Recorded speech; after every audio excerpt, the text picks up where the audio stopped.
جی N story دیکھنے والے تمام دوستوں کو السلام علیکم۔ بہت دنوں کا ذکر ہے کہ ہندوستان کے ایک چھوٹے سے شہر شاہپور میں ایک موچی رہتا تھا۔ اس کے 3 بچے تھے، ایک بیٹا اور 2 بیٹیاں۔ موچی کی بیوی گھر پر سلائی کا کام کرتی تھی۔ دونوں بیٹیاں جن کی عمریں 14 اور 15 سال تھیں، گھر کے کام کاج میں ماں کا ہاتھ بٹاتی تھیں اور محلے کے بچوں کو قرآن پاک کا سبق بھی پڑھاتی تھیں۔ یوں اس خاندان کا گزارا ہو جاتا تھا۔ موچی مختار علی ایک عنایت پسند انسان تھا جو اپنی روکھی سوکھی میں خوش ہوتا تھا، لیکن اپنے بیٹے رحمان کو پڑھانا چاہتا تھا، جو محلے کی مسجد میں مولوی صاحب سے عربی، فارسی اور اردو پڑھنے جاتا تھا۔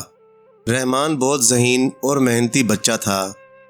2 سال میں اس نے قرآن بھی ختم کر لیا اور اردو عربی میں خاصی صلاحیت بھی پیدا کر لی، لیکن آگے کی تعلیم کے لیے اسے شہر جانا تھا، جو مختار موچی کی حیثیت سے باہر تھا۔ ایک دن رحمان نے مولوی صاحب سے اس بات کا ذکر کیا کہ اب وہ آگے تعلیم حاصل نہیں کر سکے گا۔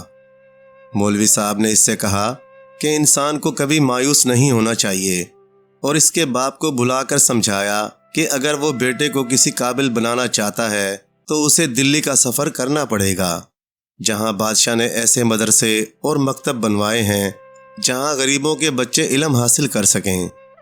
مختار موچی نے کہا کہ وہ کیسے اپنے آبائی گھر اور قصبے کو چھوڑ کر اتنی دور دلی جائے جہاں اس کا کوئی بھی جاننے والا نہیں۔ مولوی صاحب نے کہا، خدا ہر جگہ موجود ہے، زمین خدا کی ہے۔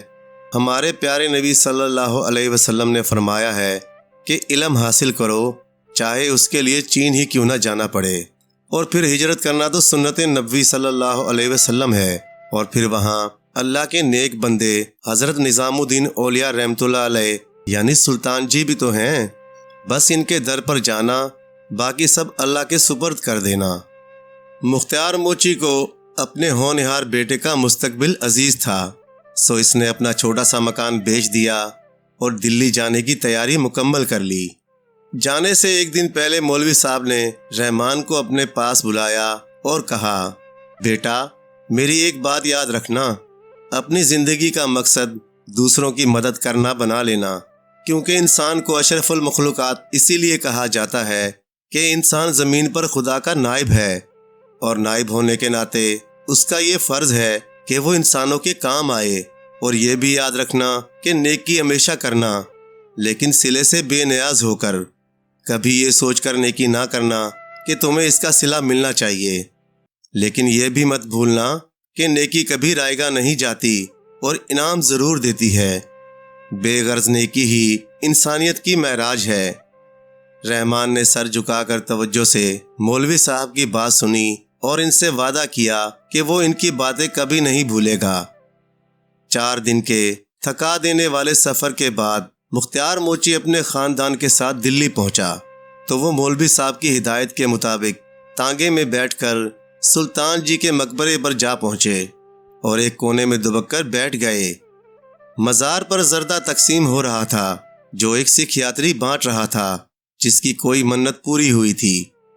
رحمان اور اس کی بہنوں کو بہت بھوک لگ رہی تھی، لیکن وہ خاموش بیٹھے تھے۔ اچانک مزار کے ایک متولی کی نظریں اس خاندان پر پڑ گئیں۔ وہ جلدی جلدی چلتے ہوئے ان کے قریب پہنچے اور پوچھا کہ وہ لوگ کہاں سے آئے ہیں۔ جب انہیں پتہ چلا کہ وہ ایک دور دراز قصبے شاہپور سے آئے ہیں تو انہوں نے پہلے ان کو تبرک بھجوایا اور بعد میں انہیں مزار کے اطراف میں بنے حجروں میں سے ایک حجرہ رہنے کو دے دیا، اور کہا کہ جب تک ان کو کوئی معقول روزگار نہیں ملتا وہ یہاں بڑے آرام سے رہ سکتے ہیں۔ ابھی انہیں آئے یہاں چند ہی دن گزرے تھے۔ دونوں وقت کا کھانا اور ناشتہ انہیں مزار کی انتظامیہ کی جانب سے ملتا رہا۔ مختار موچی درگاہ کے داخلی دروازے پر بیٹھ کر جوتے گاٹھنے لگا۔ اس طرح تھوڑی بہت آمدنی ہونے لگی۔ رحمان ایک کونے میں بیٹھ کر اپنا سبق یاد کرتا رہتا تھا۔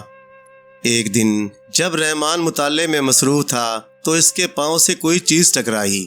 اس نے نظر اٹھا کر دیکھا تو سونے کا ایک ہار اس کے پیروں میں پڑا چمک رہا تھا۔ رحمان نے وہ ہار اٹھایا اور جیب میں رکھ لیا اور جلدی سے اٹھ کھڑا ہوا۔ اس نے ادھر ادھر دیکھا اور باہر جانے والے دروازے کی طرف بڑھا۔ وہ اس عورت کو ڈھونڈ رہا تھا جو کچھ دیر پہلے اس کے قریب بیٹھی تھی۔ وہ ایک ہندو عورت تھی۔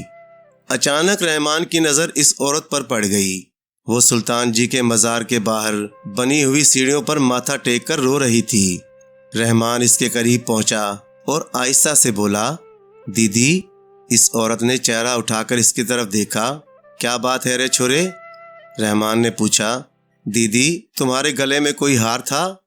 اچانک اس عورت نے اپنے گلے پہ ہاتھ مارا۔ ہائے میرا ہار، میرا شوہر تو مجھے مار ہی ڈالے گا۔ وہ عورت رو پڑی۔ دیدی دیکھو، یہ تو نہیں ہے تمہارا ہار۔ رحمان نے جیب سے ہار نکال کر اس کے سامنے کر دیا۔ ہاں ہاں، یہی تو ہے ہمارا ہار۔ وہ اپنے آنسو پونچھ کر خوش ہو کر بولی۔ پر یہ تجھے کہاں سے ملا؟ رحمان نے کہا، یہ میرے پیروں کے پاس پڑا تھا اور تھوڑی دیر پہلے میں نے اسے تمہارے گلے میں دیکھا تھا۔ اگر تم نہ ملتی تو میں اعلان کروا دیتا کہ جس کا ہار گم ہوا ہے وہ نشانی بتا کر لے جائے۔ اتنی دیر میں بڑی سی پگڑی باندھے ایک مرد آتا دکھائی دیا۔ کون ہے یہ چھورا؟ اس نے عورت سے پوچھا۔ اس نے اپنے شوہر کو ساری بات بتائی تو وہ خوش ہو کر بولا، کسی نیک ماں باپ کی اولاد ہو، ورنہ 10 تولے کا ہار کون واپس کرتا ہے؟ اس نے رحمان کے سر پر ہاتھ رکھا اور گلے سے لگا لیا۔ اتنی دیر میں یہ بات درگاہ میں پھیل گئی۔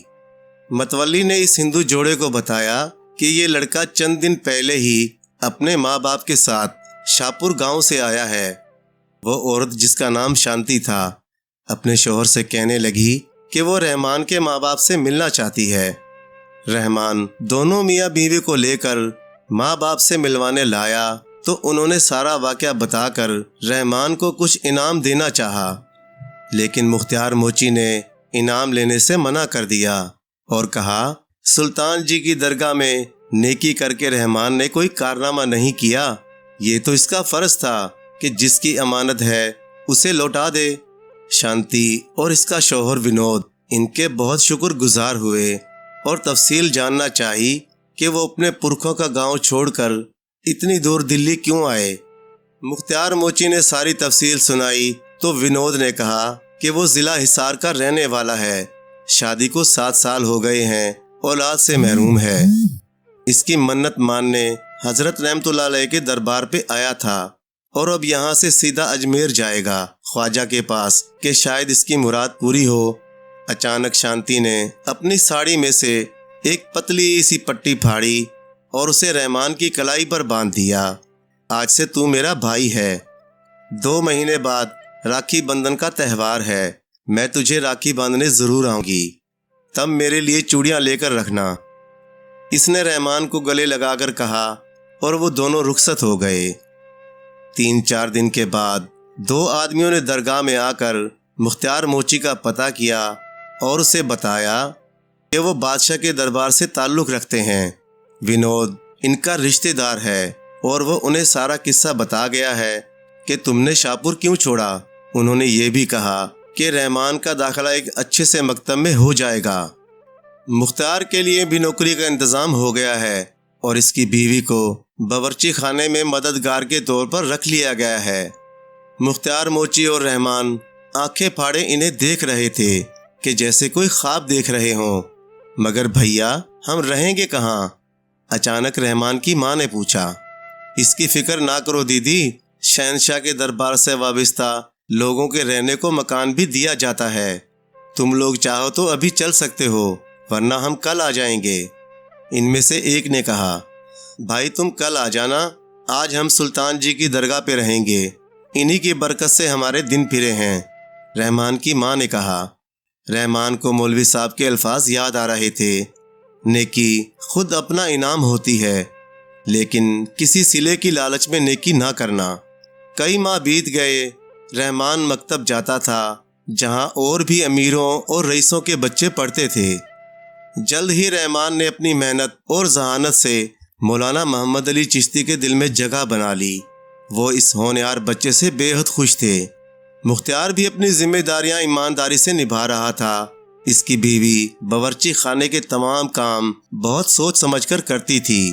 اور اپنی زبان بند رکھتی تھی، کیونکہ راکھی بندھن کے تہوار پر شانتی اور اس کے شوہر ونود نے ان سے کہا تھا کہ محل میں جو بھی دیکھو اس پر کوئی بات نہ کرنا، زبان بند اور آنکھیں کھلی رکھنا اور بادشاہ سے وفادار رہنا۔ ساتھ ہی اس نے بادشاہ کے ملازم خاص حاکم علی کو بھی تاکید کر دی تھی کہ وہ رحمان کے خاندان کا خاص خیال رکھے۔ یہ بھی سمجھایا کہ کسی بھی پریشانی میں وہ صرف حاکم علی ہی سے مشورہ کریں۔ رحمان کی ماں سعیدہ کام ختم کرنے کے بعد اپنی بچیوں کو سلائی کڑھائی سکھاتی تھی۔ ایک دن اس نے رکاب دار کے کہنے پر دھلی ماش کی دال پکائی۔ اس کو اصلی گھی سے بھنگارا، ہرا دھنیا، ہری مرچ، ادرک اور تلی ہوئی پیاز سے سجایا، بہت سے لیموں کاٹ کر رکھے اور بادشاہ کے دسترخوان پر بھجوا دیا۔ تھوڑی دیر بعد رکاب دار عنایت علی کی طلبی ہوئی اور اس سے پوچھا گیا کہ آج ماش کی دال کس نے پکائی ہے؟ اس نے ادب سے سر جھکا کر کہا، حضور گستاخی معاف، کل سے میرے گھر والی کی طبیعت ٹھیک نہیں تھی، اس لیے میں نے ماش کی دال اور چنے کی دال کا حلوہ سعیدہ بی بی سے تیار کروایا تھا۔ اگر کوئی غلطی ہوئی ہے تو اس کا ذمہ دار میں ہوں، نہ کہ وہ بیچاری۔ بادشاہ بیگم نے، جو کہ بادشاہ کی ماں تھی، مسکرا کر کہا، جاؤ سعیدہ کو بلا کر لاؤ۔ عنایت علی پریشان اندر گیا اور سعیدہ کو بلا لایا۔ وہ خوف سے تھر تھر کانپ رہی تھی۔ ادھر آؤ سعیدہ۔ بادشاہ بیگم نے اسے اپنے قریب بلایا اور گلے سے موتیوں کی مالا اتار کر اسے بخش دی اور بولی، سعیدہ آج سے جب بھی ماش کی دال پکے گی وہ تم ہی پکاؤ گی، تمہیں اس کا الگ سے معاوضہ دیا جائے گا۔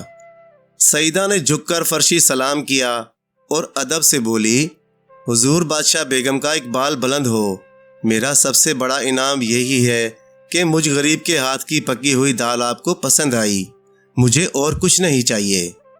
بادشاہ اور ملکہ نے حیران ہو کر سعیدہ کو دیکھا، واقعی اس کی آنکھوں میں کوئی لالچ نہ تھا۔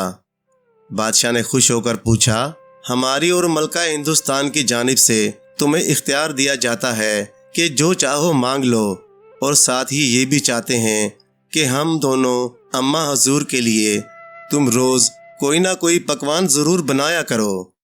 سعیدہ نے پھر جھک کر سلام کیا اور بولی، حضور کا حکم سر آنکھوں پر، اگر آپ مجھ غریب عورت کو انعام ہی دینا چاہتے ہیں تو میری دونوں بچیوں زبیدہ اور فریدہ کی تعلیم کا بندوبست کروا دیجئے، وہ دونوں پڑھنے کی بے حد شوقین ہیں۔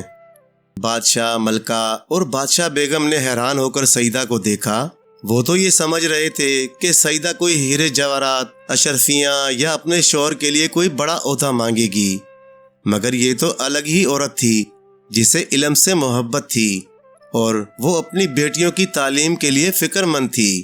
بادشاہ بیگم نے خوش ہو کر کہا، ٹھیک ہے، تم کل دونوں بچیوں کو ساتھ لے کر آؤ، پھر دیکھتے ہیں۔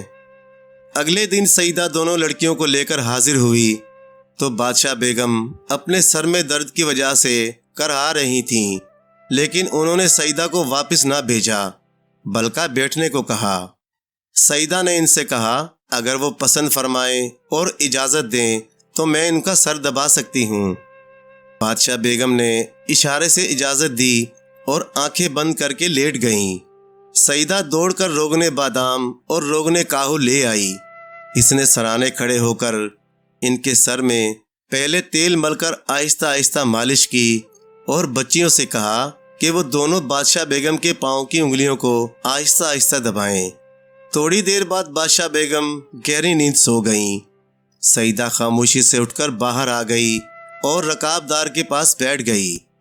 عنایت علی بہت خوش تھا کہ اب اس کی ذمہ داری تھوڑی کم ہو گئی تھی۔ وہ یہ بھی دیکھ رہا تھا کہ سعیدہ محل کی دوسری کنیزوں کی بنسبت بہت سیدھی اور مختلف تھی۔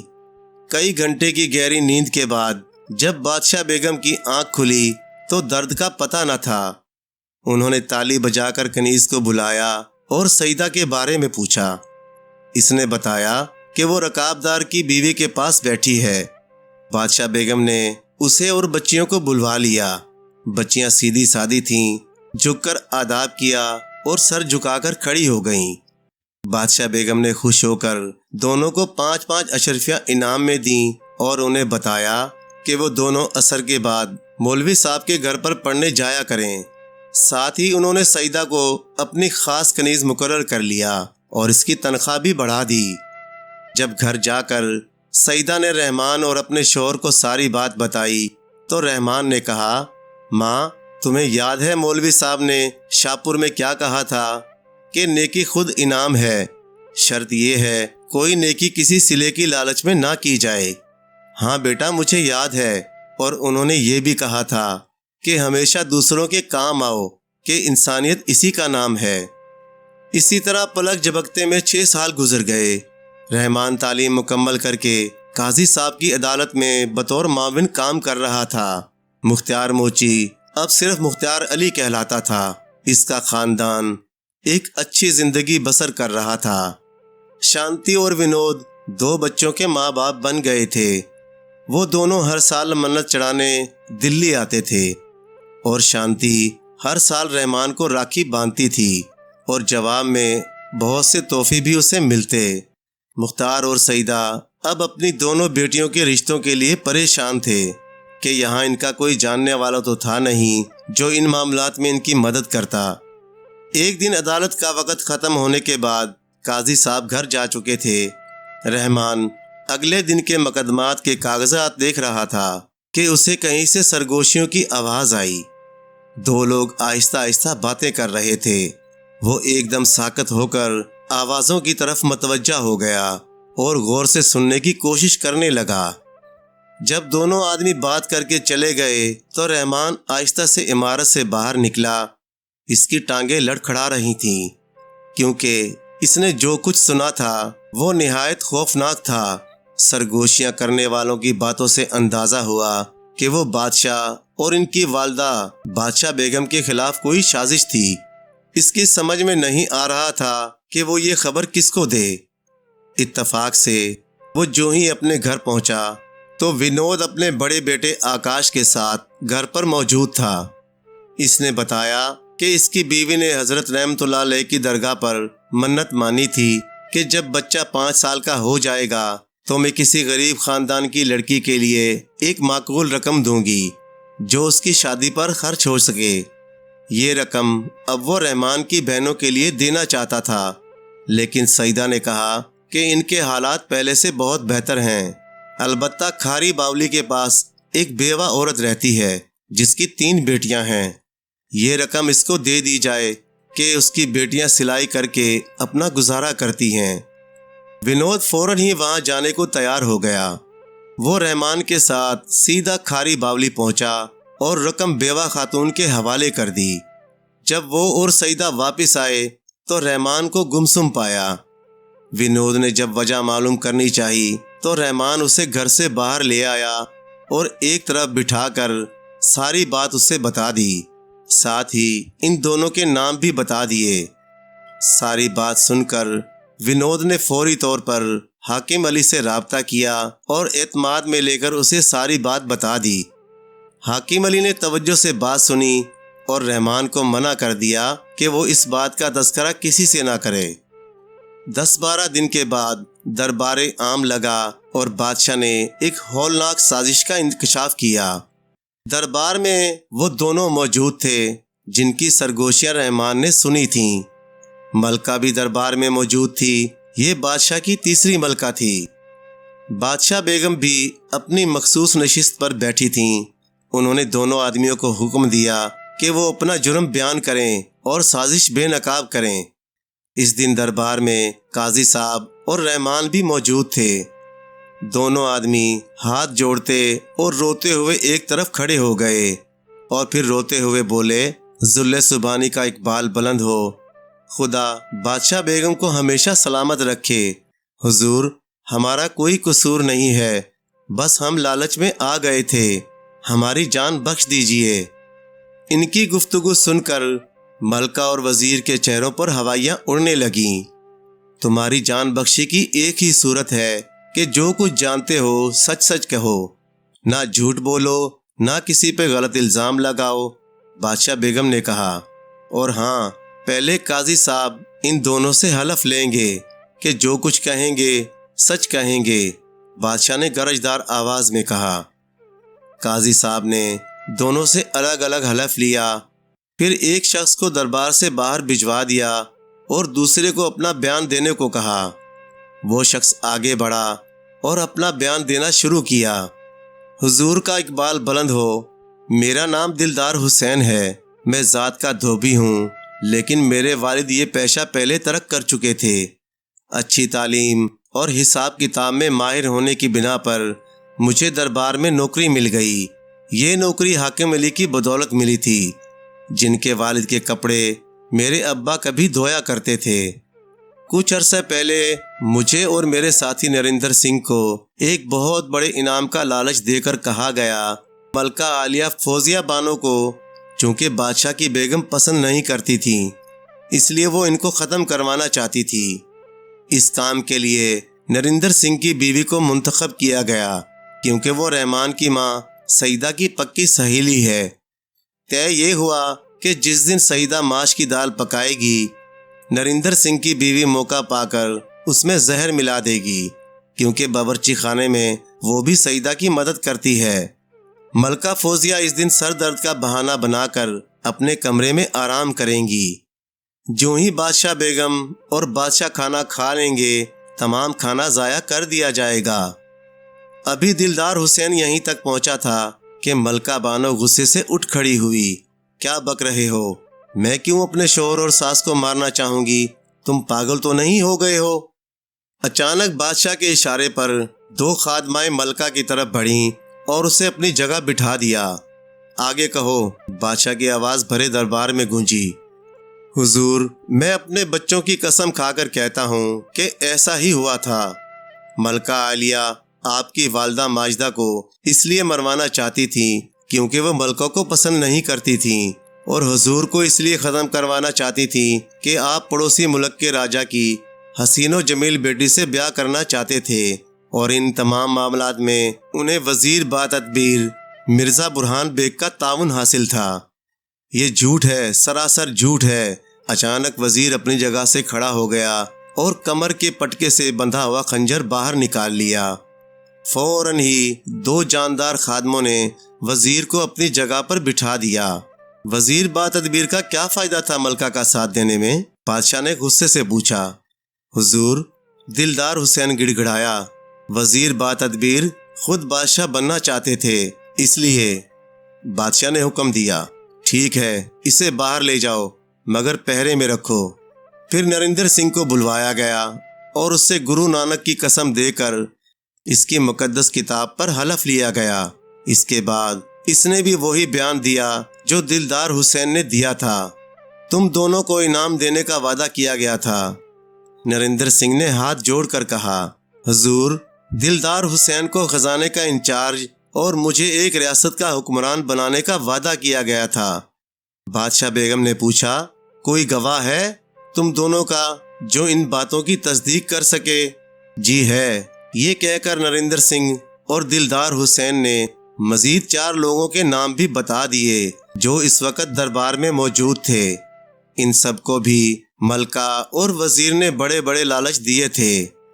بعد میں نریندر سنگھ کی بیوی کو بھی دربار میں بلوایا گیا، جس نے اپنے شوہر کی باتوں کی تصدیق کی۔